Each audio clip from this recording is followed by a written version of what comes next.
पिछली वीडियो में आपको दसम भाव के और सप्तम भाव के संबंध के ऊपर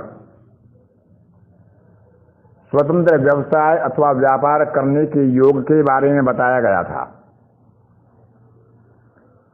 इस कक्षा में आपको बताएंगे व्यावहारिक रूप में एक उदाहरण के द्वारा कि जो योग व्यापार कार्य करने के लिए जन्म कुंडली में विद्यमान होने चाहिए, व्यवहार में वह किस तरह से जन्म पत्री में प्रयोग होते हैं। एक प्रसिद्ध उद्योगपति की कुंडली आपके सामने रखकर उसके आधार पर ये बताने का प्रयास किया जाएगा कि किस तरह से कोई व्यक्ति शून्य से उठकर और बुलंदियों तक पहुंचता है, अपने व्यापार और व्यवसाय को एक कीर्तिमान स्थापित करता हुआ संसार में अपने व्यापार की एक चमक छोड़ता है। तो यह ज्योतिषीय आधार पर, जन्म पत्री के ग्रहों के आधार पर आप आराम से या सुविधाजनक तरीके से समझ सकें, बता सकें। तो यह एक प्रयोग है, एक विशेष जन्मपत्री जो एक विशेष और एक सफल उद्योगपति की जन्मपत्री है, जो आपके सामने प्रस्तुत है।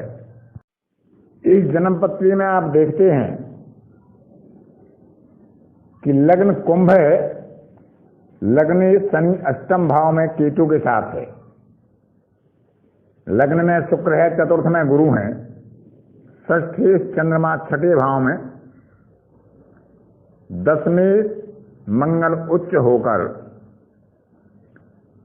12वें भाव में, व्यापार का कारक बुध पंचमेश और अष्टमेश होकर द्वितीय भाव में अपनी नीच राशि में राहु के साथ, सप्तमेश उच्च होकर तृतीय भाव में।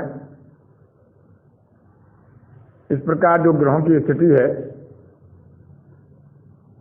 तो इसमें हम देखते हैं कि पहला नियम जो लागू होता है कि सप्तमेश बहुत बलवान है, अपने से नवम भाव में है, दसमेश बलवान है, दोनों अपनी उच्च राशि में स्थित हैं।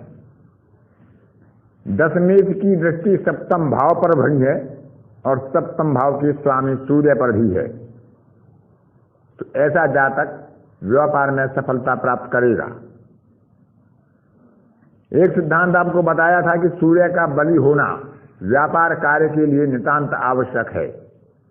सूर्य स्वयं सप्तमेश होकर अपनी उच्च राशि में स्थित हैं और उस पर दसमेश उच्च राशि में बैठकर अपनी दृष्टि भी डाल रहे हैं। यह एक अच्छा योग बनता है व्यावसायिक सफलता के लिए, व्यापार कार्य में सफलता के लिए, स्वतंत्र व्यवसाय के लिए।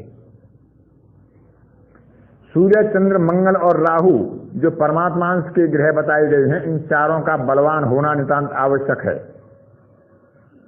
तो इसमें देखिए, सूर्य उच्च के हैं, चंद्रमा स्वराशि के हैं, मंगल उच्च राशि के हैं, राहु जलीय राशि में अपने आप को प्रफुल्लित मानते हैं, गुरु की राशि मीन राशि में अपने मित्र बुध के साथ द्वितीय भाव में विराजमान है और लग्नेश की उन पर दृष्टि है। इस प्रकार चारों परमात्मा अंश के ग्रह जो व्यापार कार्य के लिए अच्छे माने गए हैं, वो अच्छी स्थिति में स्वराशि या मित्र राशि या उच्च राशि में विराजमान है। दसमेश उच्च है, उस पर दो शुभ ग्रहों की, गुरु और चंद्रमा की दृष्टि है। और जो परमात्मा के चार ग्रह बताए गए हैं, उनके लिए एक नियम है कि यदि सूर्य, चंद्रमा, मंगल और राहु इनमें से कोई भी तीन ग्रह बलवान होकर दसम भाव से चतुर्थ भाव तक स्थित हो जाएं, तो इनमें देखिए दसम से चतुर्थ तक सूर्य उच्च के हैं, मंगल उच्च के हैं और राहु द्वितीय भाव में जलीय राशि में मीन राशि में, पंचमेश बुध और जो व्यवसाय का कारक बुध है उसके साथ विराजमान है। केंद्र में केवल दो भाव खाली हैं, दो भाव घिरे हुए हैं, दोनों भाव में दोनों शुभ ग्रह विराजमान हैं। जो बुद्धि और ज्ञान के ग्रह हैं, बृहस्पति और शुक्र। इस प्रकार इसमें कई तरीके से या कई कारणों से स्वतंत्र व्यवसाय के योग बन रहे हैं। ऊपर के भागों में अधिकांश ग्रह हैं द्वादश, लग्न, द्वितीय, तृतीय और चतुर्थ भाव में। तो व्यापार के लिए यह एक सफल कुंडली है। इनके जन्म काल में बुध की दशा चल रही थी, जो 13 वर्ष के लगभग थी, और बुध की दशा समाप्त होने से पहले ही इन्होंने अपना स्वतंत्र व्यवसाय एक दलाली के रूप में प्रारंभ कर दिया था। और उसके बाद ये निरंतर अपने व्यापार क्षेत्र में सफलता की सीढ़ियां चढ़ते गए और भारतीय उद्योगपतियों में एक सफल उद्योगपतियों की गिनती में इनका नाम आता है। अब हम कसपर कुंडली से देखते हैं तो सेवंत के सबलॉर्ड, जो व्यापार कार्य है उसके सबलॉर्ड शनि बनते हैं। शनि द्वादश भाव, अष्टम भाव, तृतीय भाव, सप्तम भाव और दसम भाव के कारक बनते हैं, कार्येश बनते हैं।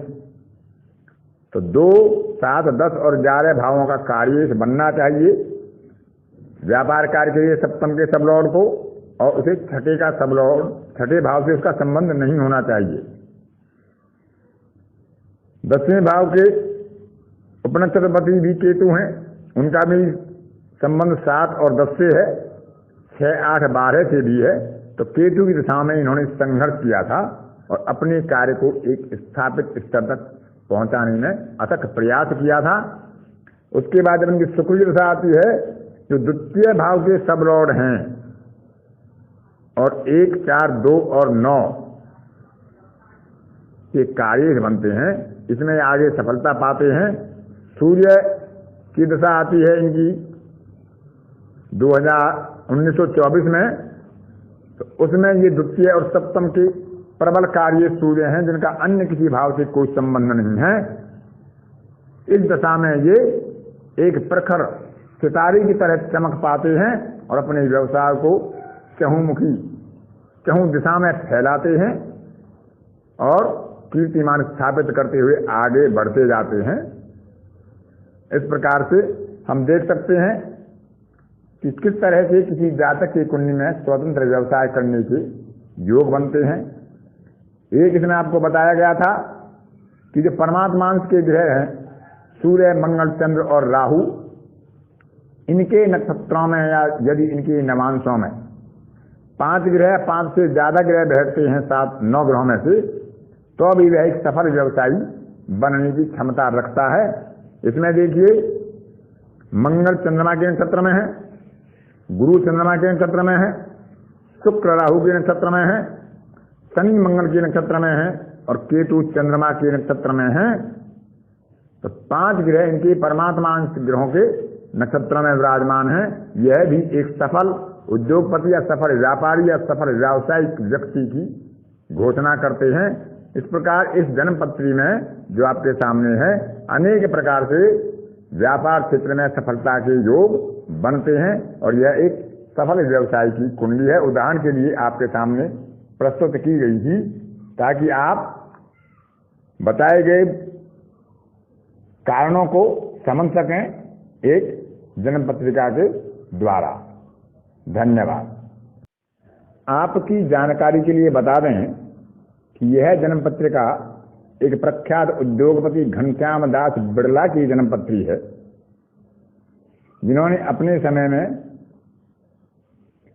देश में अपने व्यवसाय को, व्यापार को फैलाया और इनकी गणना देश ही नहीं विश्व के प्रख्यात उद्योगपतियों में की जाती थी।